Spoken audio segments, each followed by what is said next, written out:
इस शो में जो भी बात कही गई है वो कहीं ना कहीं डॉक्यूमेंटेड है, इधर मीडिया में या सोशल मीडिया में या किसी न्यूज़पेपर में, किसी आर्टिकल में। उन सब के लिंक्स जो हैं वो मैंने डिस्क्रिप्शन में शेयर कर दिए हैं। अगर आप में से किसी को भी ऐसा लगे कि मैं अपने मन से कुछ कह रहा हूँ तो वो उन लिंक्स पे जाके सारी डिटेल्स ढूंढ सकता है। धन्यवाद।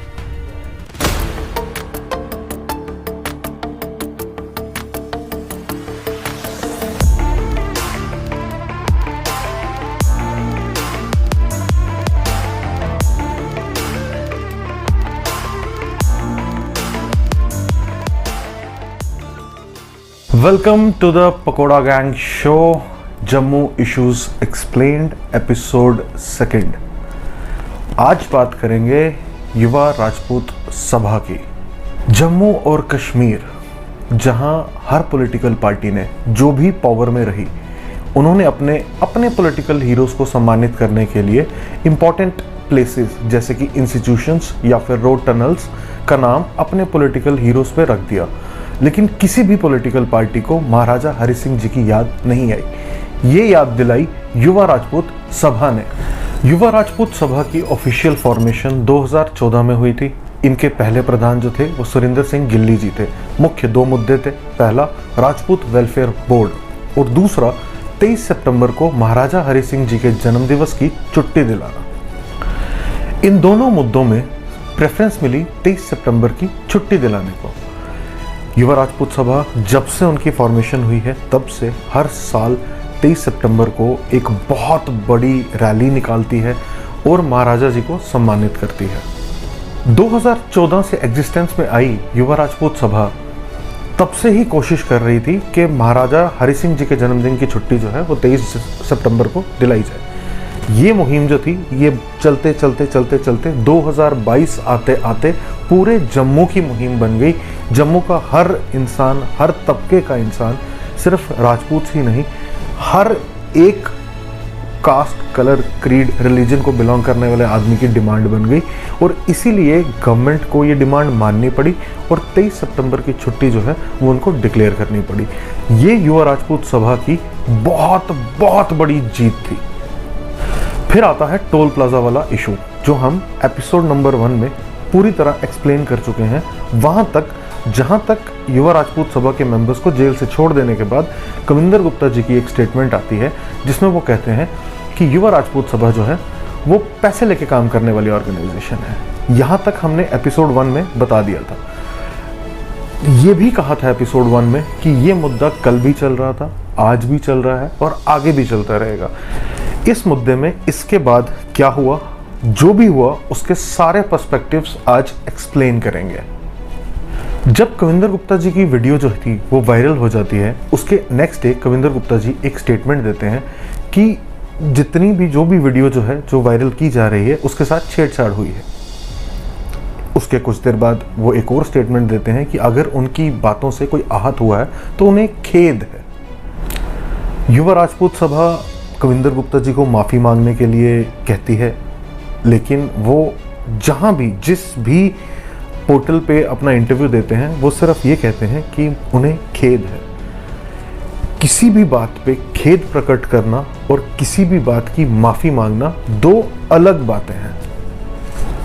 16 सितंबर को जेके मीडिया, जो कि एक न्यूज़ पोर्टल है, उस पर एक वीडियो लाइव की जाती है। एक नहीं, 2 वीडियोस लाइव की जाती हैं जहां देखा जाता है कि युवा राजपूत सभा के कुछ मेंबर्स जो हैं वो कविंदर गुप्ता जी के साथ बैठे हुए हैं, उनकी आपस में बातचीत हो जाती है और ये मुद्दा वहां पे ख़त्म हो जाता है। As per the news portal, as per the Yuva Rajput सभा के जो मेंबर्स वहाँ गए थे और एज पर कविंदर गुप्ता जी, ये बात वहाँ ख़त्म कर दी जाती है आपस में और वो लोग वहाँ से वापस आ जाते हैं।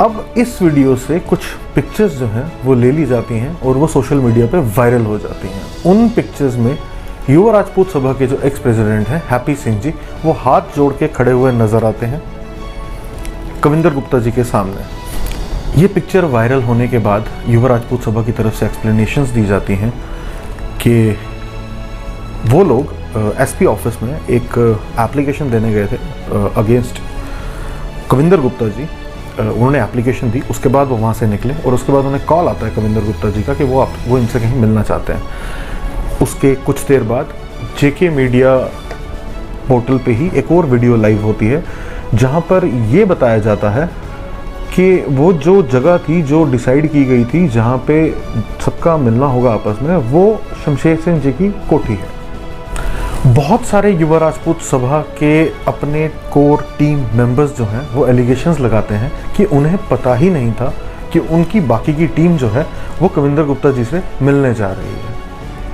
युवा राजपूत सभा के कुछ मेंबर्स जो हैं वो ये भी एलिगेशंस लगाते हैं अपने ही मेंबर्स पे कि एक दो लोगों की पॉलिटिकल एस्पिरेशंस की वजह से युवा राजपूत सभा जो है वो बैकफुट पे आ गई है। इस बीच में युवा राजपूत सभा के जनरल सेक्रेटरी विक्रम जी जो वीडियो लाइव की गई थी उस पर भी सवाल उठाते हैं और उनका कहना था कि युवा राजपूत सभा के मेंबर्स जो हैं जो उन्हें बिना बताए भी गए थे वो एक पॉजिटिव अप्रोच के साथ गए थे सो दैट एक पॉजिटिव रिजल्ट उसमें से निकाल पाते।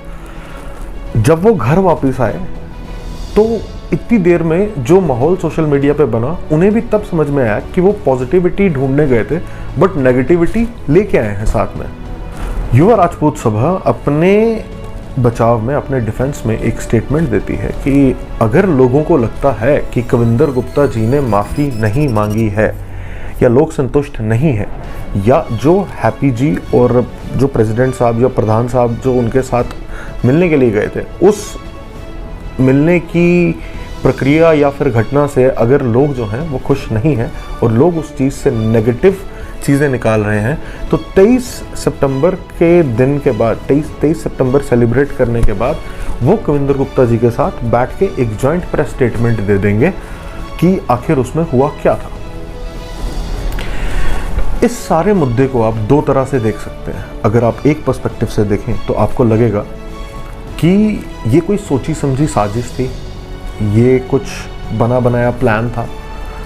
तो जिन लोगों ने ये प्लानिंग की थी क्या उनकी पॉलिटिकल एस्पिरेशंस जो हैं उस पे जम्मू ट्रस्ट कर सकता है?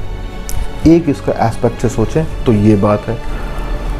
इसको एक और एस्पेक्ट से भी देखा जा सकता है कि जब जम्मू में कोई भी ना ऑपोजिशन थी ना कोई ऐसी सोशल ऑर्गेनाइजेशन थी जो कि जम्मू को इकट्ठा करके एक स्टैंड लेके पूरे जम्मू को एक प्लेटफॉर्म पे लाए, उस टाइम पे जिन्होंने ये स्टैंड लिया हम लोगों के लिए जेल तक गए, क्या उन लोगों पे ट्रस्ट नहीं करना चाहिए? अगर आज हम लोगों ने युवा राजपूत सभा पे ट्रस्ट नहीं किया तो कल जम्मू की आवाज़ उठाने वाला कोई भी नहीं होगा। हमें ये भी सोचना होगा कि इस सब मुद्दे में जो मुद्दे इससे ज़्यादा इम्पोर्टेंट हो सकते थे उन मुद्दों पे जो हम बातचीत नहीं कर पाए हैं वो मुद्दे भी उठाना भी ज़रूरी है। हमें ये भी सोचना होगा कि जम्मू में डोरमेंट अपोजिशन के साथ हमारे पास ऑप्शंस और क्या हैं। जो लोग हमारे लिए स्टैंड लेते हैं अगर हम उनके साथ खड़ा होना बंद कर देंगे तो कौन स्टैंड लेगा लोगों के लिए? मैं पहले भी कह चुका हूँ, मैं अभी भी कह रहा हूँ कि मतभेद हो सकते हैं, मनभेद नहीं है।